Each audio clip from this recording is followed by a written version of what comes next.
The three refuges.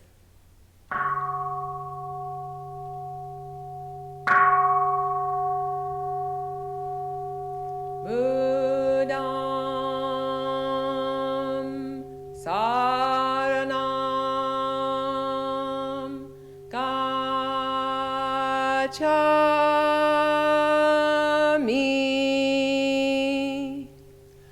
Buddham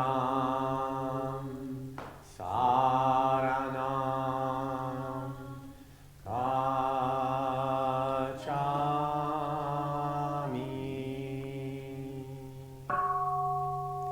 Dhammam Saranam Gacchami.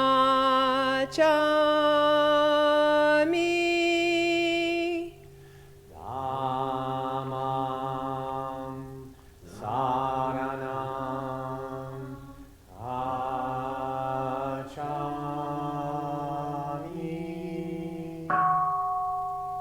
Sangham Saranam Gacchami.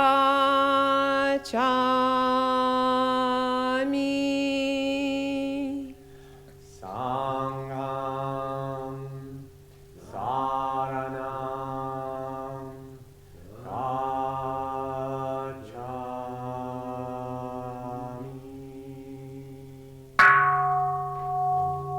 Namandabs, namandabs, namandabs, namandabs.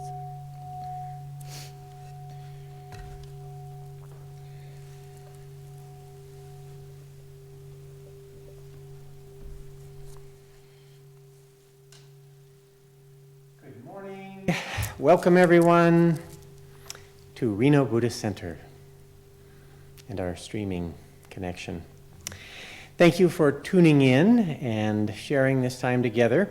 If you found our Sunday live page, that's probably how you got here, but you notice there's an order of service there. The Shoshinge book is available there, and Home in the Meadow, the song at the end that we sing together, our Reno Buddhist Center theme song, is also available there.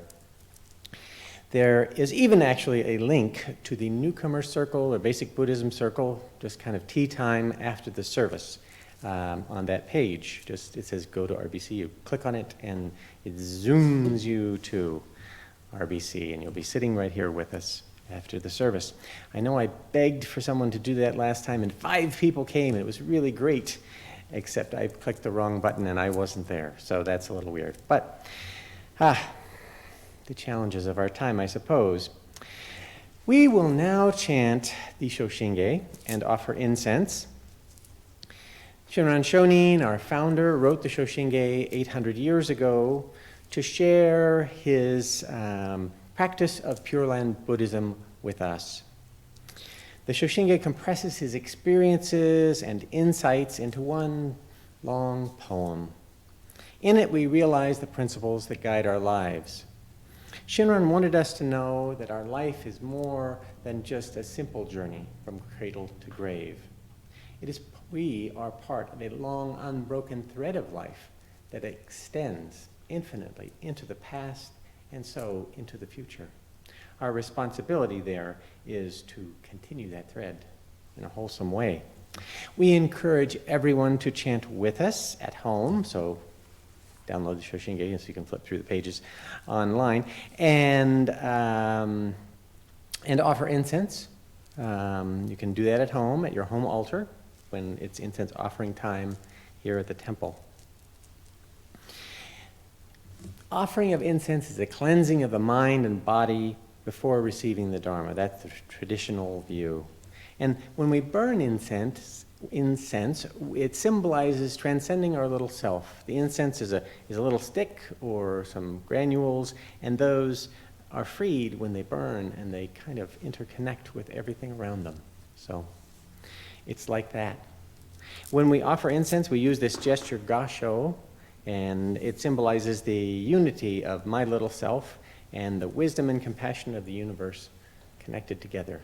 That's the way it actually is. It feels like this all the time, but it's also like, it's really like this. Here on the altar is Amida Buddha offering boundless wisdom and compassion to us all. We offer incense. with an open heart and deep gratitude to all our teachers.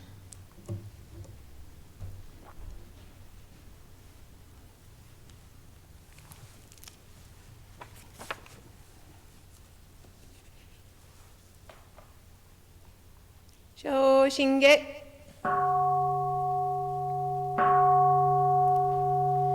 Kimyo muryo junyorai.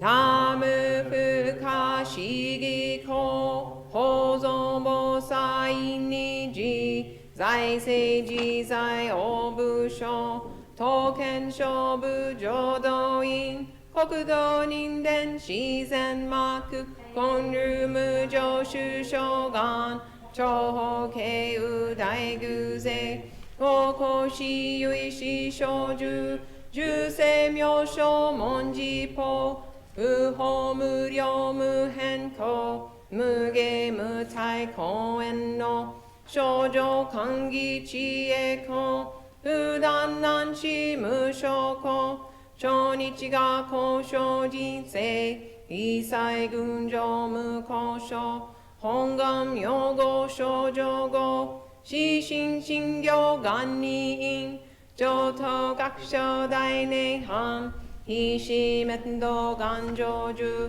如来勝意公修正唯生弥陀本願会五辱惑自群上会お心如来如実言の法一年気愛心不断本の特寧藩本性逆法再永流妙修死入海一味聖修心本上称号非の水波無明湾頓内心臓死運無上不心自心人天非尿に幸福運無運無資源妙無wan百神謙虚大狂気即応超税合悪種一切善幕本部人門心如来偶税願運言広大小芸者税人妙分がり家二打部本元年部邪剣強魔なく修上信行十字人に難中止な昔インド最天子論芸中華自治域史こそ現代諸公聖書意妙如来本税置き釈迦如来ヨガ戦一種五妙南天軸十十大自主等世質の財派有無権先世大乗無常法召喚議事小安楽賢治難行六六信行異行指導楽億年弥陀部本願人年即時流筆上唯の上昇如来語方法大悲偶税音天神菩薩増論世奇妙無下根如来永寿たら謙信寺高専王朝大聖願こ有本願力栄光異道群上小維心金融功徳大崩壊筆脈入大永寿宗特使蓮華造世界即小信用法小心有本の人間人図入賞自音自王下本自動乱両天使上皇乱長菩薩来三蔵ルシ十条教本性宣行気楽法天神菩薩論中下報道因果見世願大元栄光有他力少女死因唯心人惑前本部新人法承知生じ即涅槃非死無量光明道小有修上回復系同社継承道難症唯妙浄土活入万全自力変言宗円満特合感染症三風三神慶音言ゾマホメドヒインイショゾワクチグゼシアンヨカイショミョカ全道読名部所意公愛上三よ逆枠公明明語権二年海入本願大地会行者小樹金剛心表記一年総合四位大東逆三人即所法所市上楽変身公開一大教変気安養管理祭先祖出身反戦人法家二度小弁流極重悪人唯勝部火薬剤非正集中本能証言水不権大非無権上昇が本次元空妙仏教連民全幕本部人新宗教書後編中戦弱本願具悪性現代生寺林伝下慶地義上位少子即入弱上無意楽非知信心に納入仏教大自主使徒上西無変極辱枠同族自主具道心唯過心し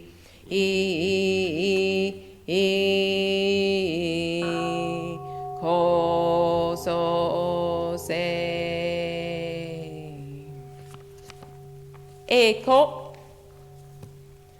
願にし功徳平等正祭道本菩提心往生湾らこ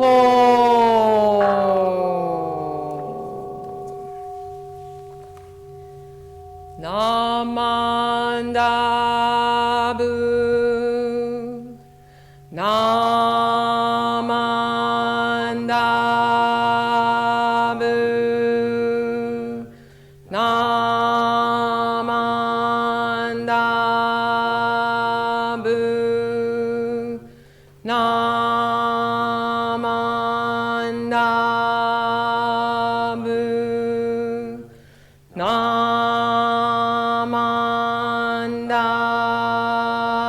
ブ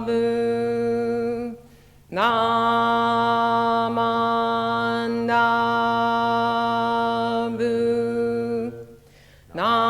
ナマンダブ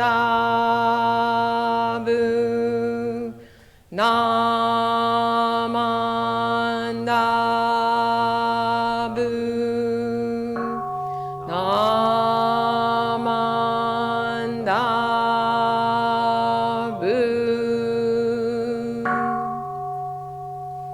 スナマンダブスナマンダブスナマンダブスナマンダブス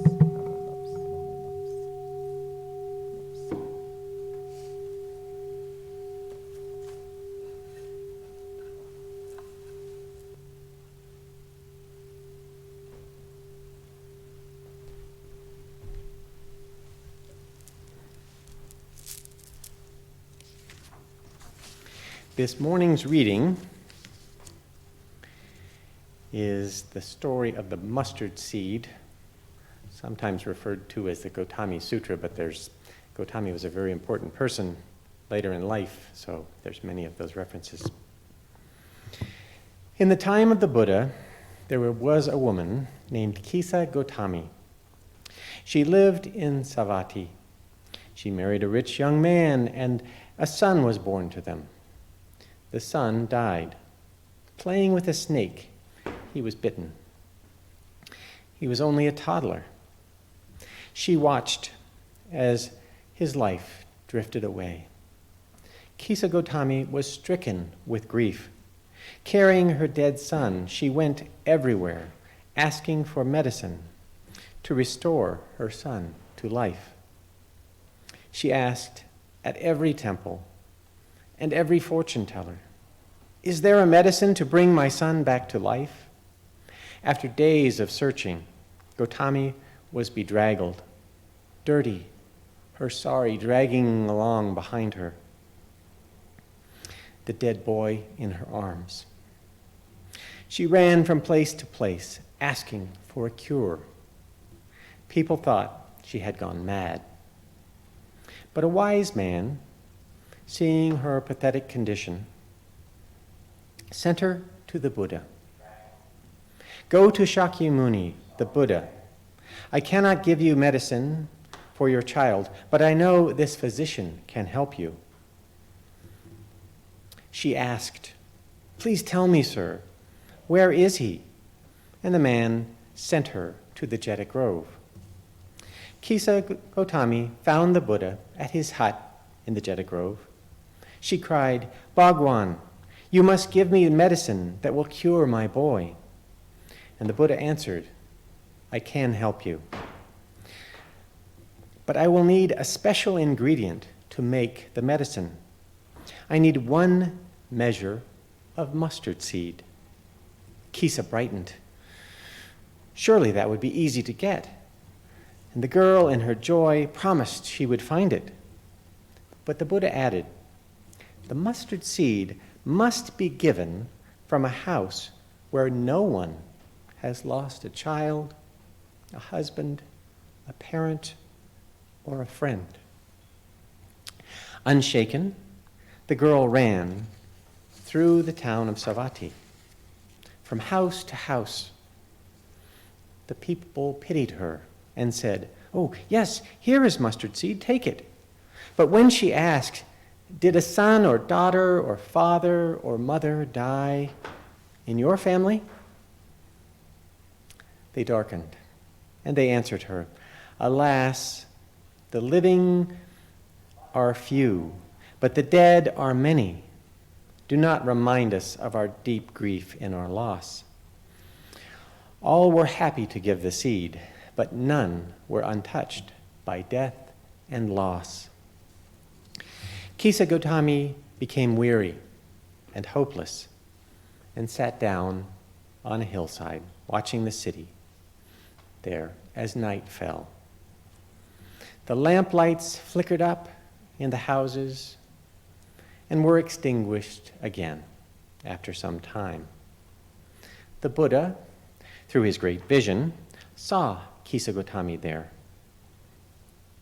He sent forth his radiant image and encouraged her to continue meditating on the impermanence of all things. At last, the darkness of the night was complete. Everywhere lamps were extinguished. And she considered the fate of people, that their lives flicker up and then extinguish. And she thought to herself, "How selfish I have been in my grief. Death is common to all. But in this valley of desolation, there is a path that leads to deathlessness for the one who surrenders all selfishness." She looked at her dead son in her arms, and she saw only him. Putting away the selfishness of her affection for him, Kisa Gotami had the little body buried in the forest. Returning to the Buddha, she took refuge in him and found comfort in the Dharma, a medicine that soothes all pained and troubled hearts.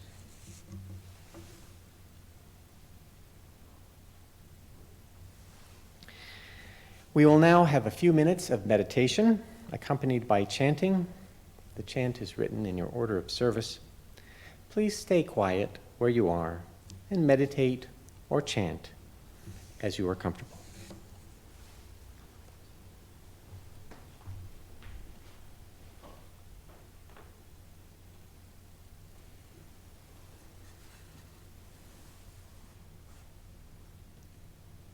green Tara.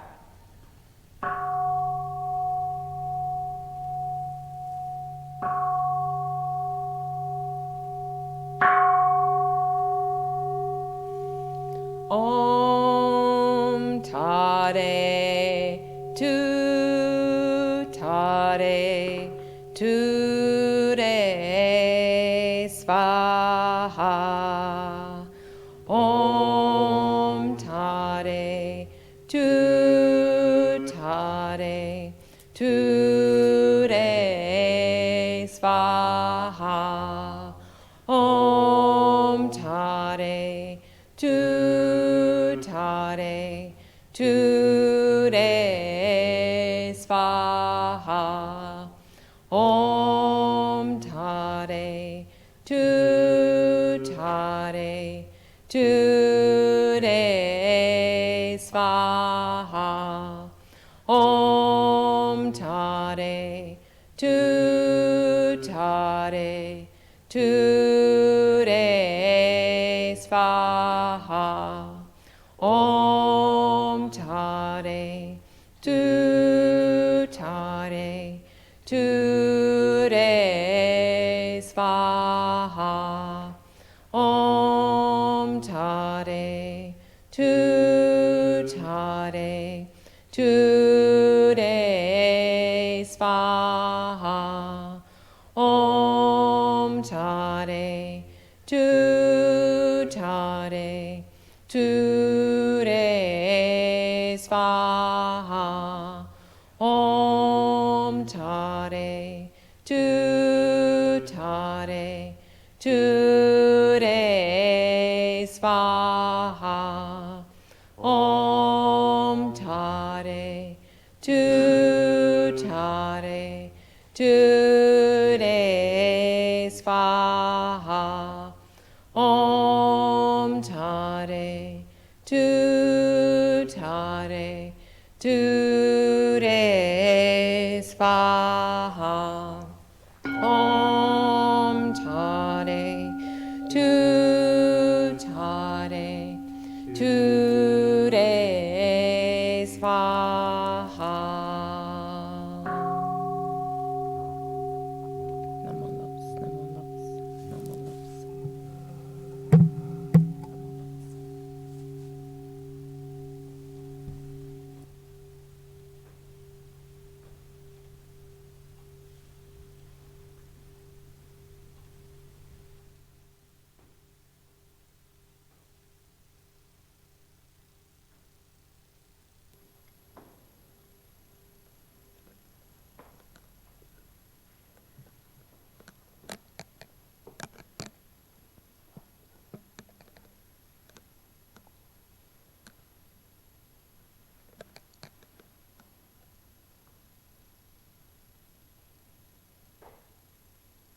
Uh-oh.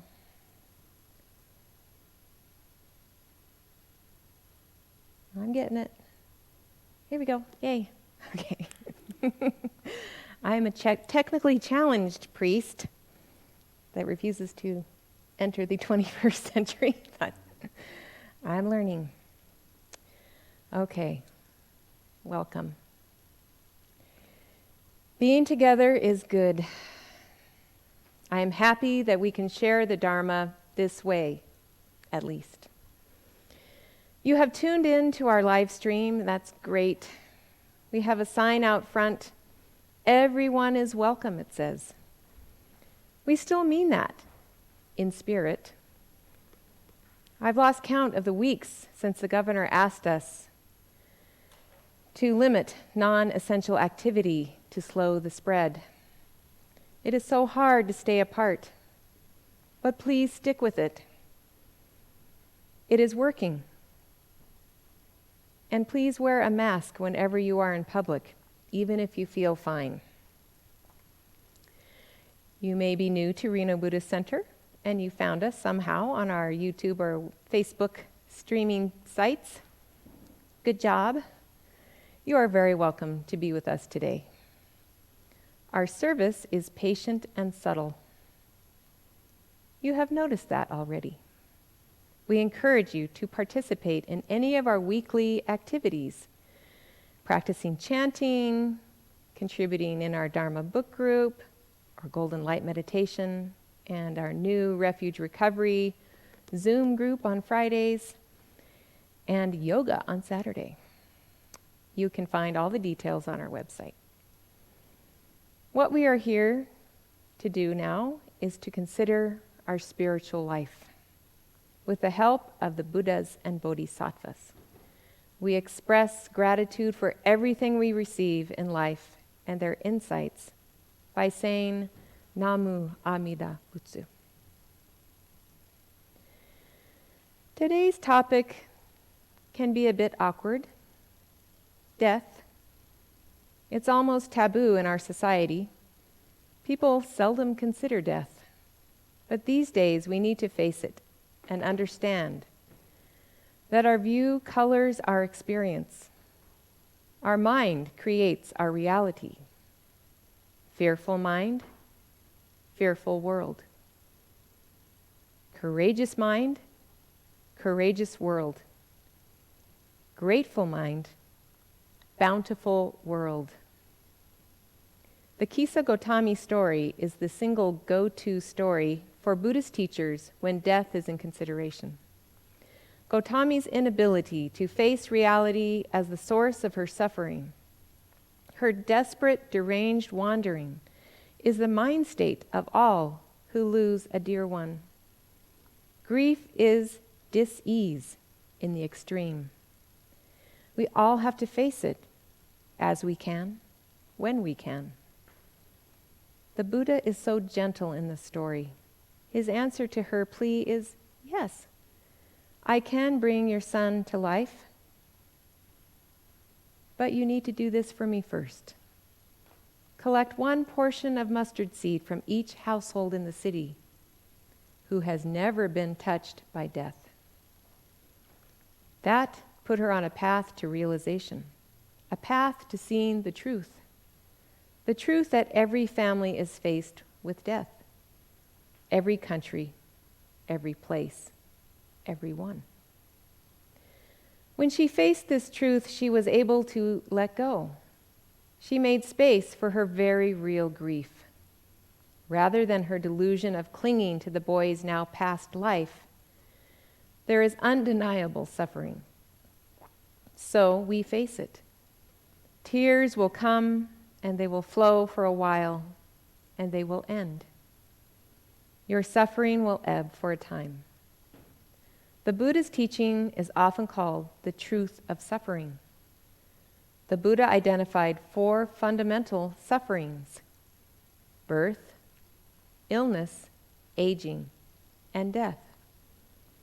We suffer from physical and emotional pain, from twisted mental storytelling, and we suffer from denying life's impermanent nature. These actions create constant stress and dis-ease within us, even in good times. In hard times, we should remember the foundation of the Buddha's teaching, the 4 Noble Truths. Life can be lived in abiding joy. Joy comes when we see the world as it truly is. We can change our minds and see the world as it truly is. And the path to living a joyful life has 8 aspects. This is the great natural way. When Gotami denies the way the world truly is, she is awash in suffering. When she opens her eyes to these truths, she is freed. The Buddha saw the reality of our human life through enlightened eyes. He honestly recognized that life feels full of sufferings: birth, illness, aging, and death. The greatest fear that we encounter in our life is death. Death comes to everyone without exception. We just don't know whether it will be today or some tomorrow. As Renyo Shonin said in the letter on white ashes, there is no knowing whether I will die first or others, whether death will occur today or tomorrow. We depart one after another, more quickly than the dewdrops on the tips of the blades of grasses. So it is said. Many may have radiant faces in the morning, but by evening may turn into white ashes. Last Sunday we recognized this world is inherently impermanent and interdependent.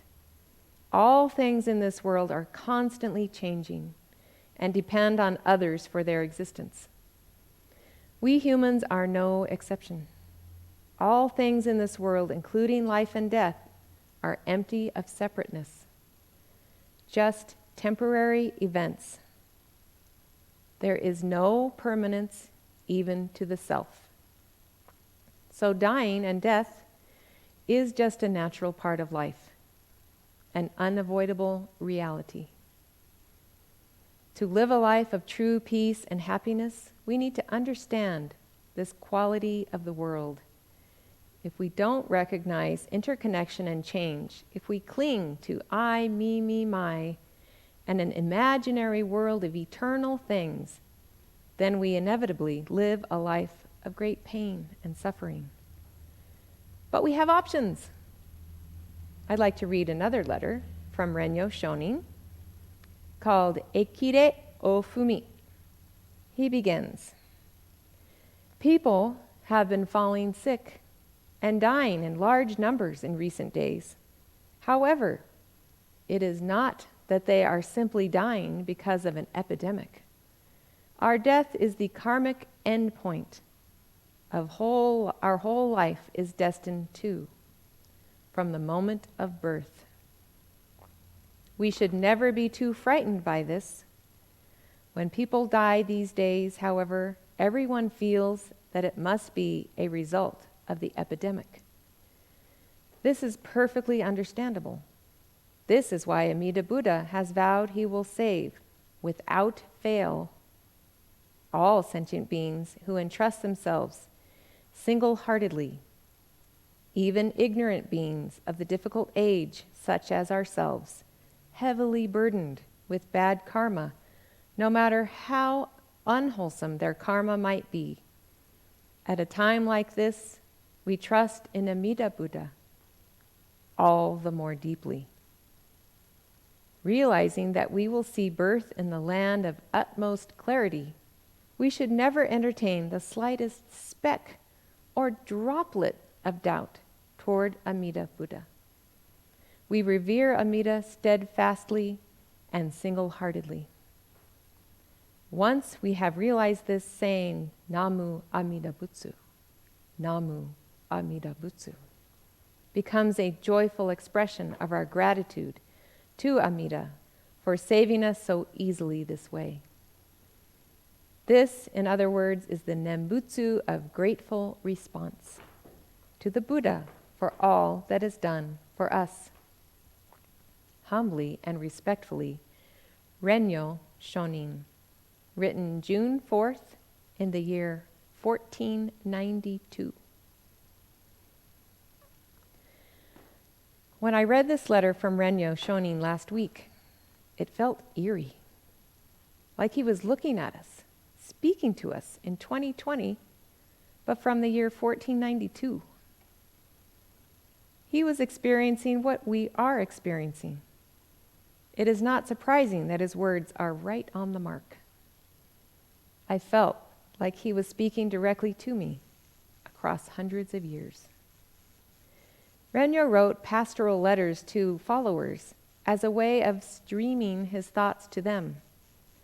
Priests in local temples would read the letters to their sanghas and expound and explain the meaning. It is amazing. The original letter in Renyo's own handwriting still exists in a vault in Kyoto. There are really two parts of this letter. First, he talks about the epidemic and about death. And then he speaks to Shin Buddhist faith facing the epidemic. In any circumstances, we should entrust ourselves to Amida Buddha and live our lives with gratitude, for all the Buddha's wisdom and compassion he has done for us. But these days, all the more deeply. Birth is the cause of death. We know that the unique causes and conditions allowing us to live for a while in this world will eventually be exhausted. So we are destined to die. We accept that. Renyo says death is the karmic end point for which our whole life is destined from the moment of birth. This is also a pretty modern scientific view. Our Buddhist philosophy of impermanence is completely free of superstition. We acknowledge an epidemic can be a factor in our death, but never the sole cause. We know that because some die and others do not. There are always other variables in play. The moment of death relates to each person's karmic conditions as well. Death is the dissolution of myriad causes and conditions that combine to be each person's life. There is more at play here than just a virus. With this understanding, Renyo wisely says we should never be too frightened by this. He teaches each of us in those compassionate words, don't be too frightened. In those days, people were very superstitious, and an epidemic, eikide in Japanese, was thought to be the work of an evil spirit or an overwhelming flow of bad air. These superstitious beliefs caused a lot of unnecessary anxiety. We have our own superstitions. We have CNN and Fox News and MSNBC frightening the pants off us every day. Don't watch the news too much. By reminding us of the basic Buddhist view of death, Renyo is compassionately advising us, his followers, intimidated by these fears, not to give way to fear. His message grounds us in true entrusting of Amida Buddha. Then he acknowledges, this is understandable. Our imagined fears are understandable. Our imaginations get way ahead of us. We need to live this day, this morning. That is all we need to do. Imagining what will happen in 2022 will not help us. It's not helping anyone. Fear and the ego's superstitious emotional imagining is the reason for Amida Buddha's great vow, to bring all beings to Dharma understanding. We are all pretty irrational. When Reverend Matthew went to the market the other day, only half the people were wearing a face mask. It is clear that people here are not very scientific in their understanding of the virus or its effect on others. If everyone had a rational view, they would wear a mask to protect others. But they don't. They make excuses, they make up stories in their head of why they, of all people, do not need to wear the mask. These are just like the superstitions of 1492, unfounded imaginings and deep befuddlement of the Bonbunin, the goofballs. Amida Buddha saw us clearly. When he did, great compassion welled up inside him, and he vowed to help. We can calm our fears, let them go, as Kisa Gotami let go her grief. Reality does not need any imaginary augmentation today. It is pretty rough. But the curves are bending, and we each do our part to help that. Today, more than ever, the human world needs our loving kindness. We say together this metta prayer. It is directed at all beings, but most of all, people who have lost a loved one and are struggling with letting go. Please let's say this together. May you be happy. May you be free from harm. May you receive boundless compassion. And may peace and harmony fill your heart. Namu Amida Butsu, Namu Amida Butsu, Namu Amida Butsu.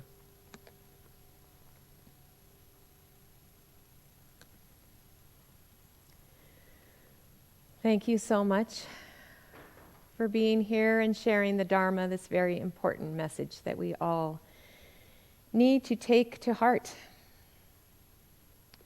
Let us continue by singing our temple song, Home in the Meadow, that you will find on our live stream page.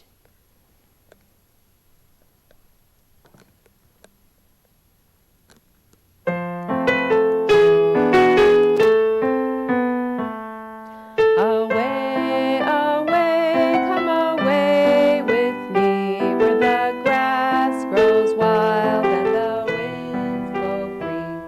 Away, away, come away with me, and I'll build you a home in the meadow. Come, come, there's a wondrous land for the hopeful heart and the willing hand. Come, there's a wondrous land where I'll build you a home. The stars, oh how bright they'll shine. The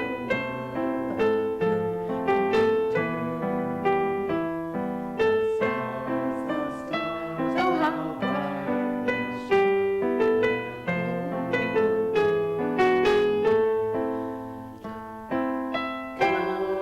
Come, here's a wondrous land for the